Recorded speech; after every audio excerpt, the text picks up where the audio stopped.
All right, let's take you back to one of our leading stories. In fact, it is breaking news. In the last hour, the Supreme Court of Appeal has dismissed with costs an appeal by former President Jacob Zuma to have his medical parole overturned, declaring the decision unlawful and invalid. Let's get more reaction now, and we speak to our colleague Ziyanda Ngcobo, who is watching that story very closely. Ziyanda, good morning to you. I wonder how much time you've had to go through that judgment. Yeah. But just briefly for us, tell us what the court is saying. We'll then talk about the immediate reaction that has come from organizations such as AfriForum.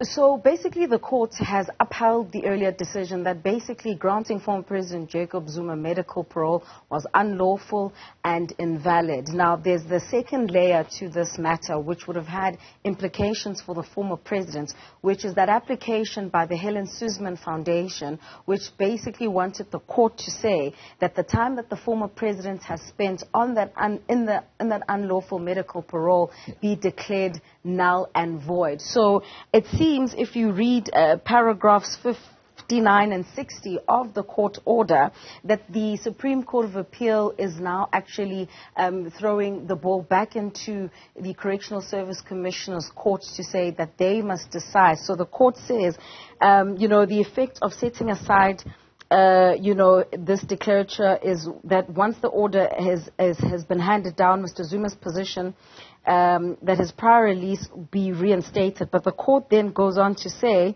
whether the time spent by Mr. Zuma on unlawfully granted medical parole should be taken into account in determining the remaining period of his incarceration. It is not a matter of this court to decide.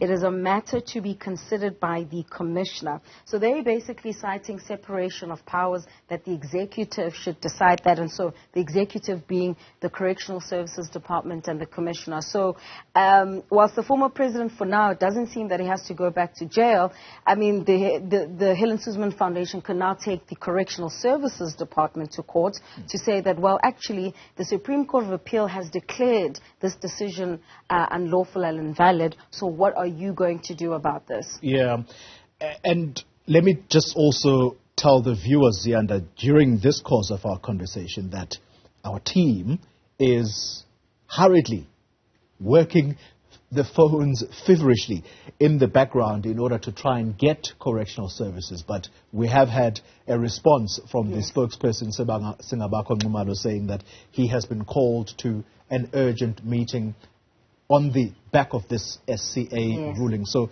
it's a very tough time for that department. Nonetheless, let's have a look at what AfriForum is saying. And I'm going to quote directly here from their person who is the strategy and content campaign officer, Rene Duvenage, who says, and I quote, "The Supreme Court of Appeal's ruling means that two courts have found that Zuma should never have received medical parole. The fact that Zuma did receive medical parole, even though he did not qualify for it, therefore points to prominent politicians receiving preferential treatment at correctional services." I'm going to end that quote there, although it does go further. Now, the reason I'm reading that particular section has to do with Ronald Lamola standing outside the Escort correctional facility and said the words that the former president will not receive preferential treatment. Well, if AfriForum is to be believed, his department did the exact opposite of what he said.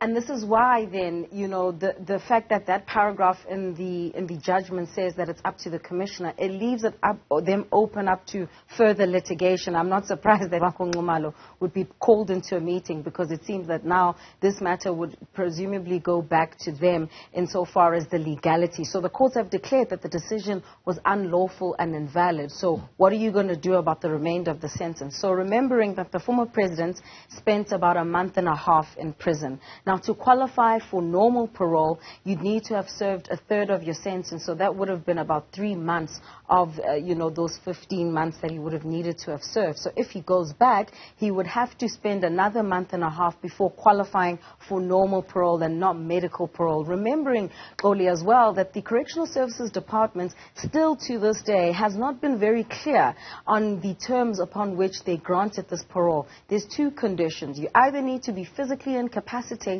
or terminally ill, and they've been non-committal insofar as saying which exactly the former president was suffering. And, even the court in its papers, they say they've expressed disquiet at the fact that they released a statement, and I'm going to go find that paragraph, Koli, because the courts basically said the fact that they released that statement saying that the former president has finished serving his sentence while the Supreme Court of Appeal was making a determination, they're saying they feel that while the judgment was pending, they feel that such a pronouncement was premature and that, they hadn't decided what the nature, whether or not this decision was lawful and invalid. So there's another aspect that the Correctional Services Department is going to have to respond to when it comes to, what it has and has not been saying regarding this decision. I wonder then, and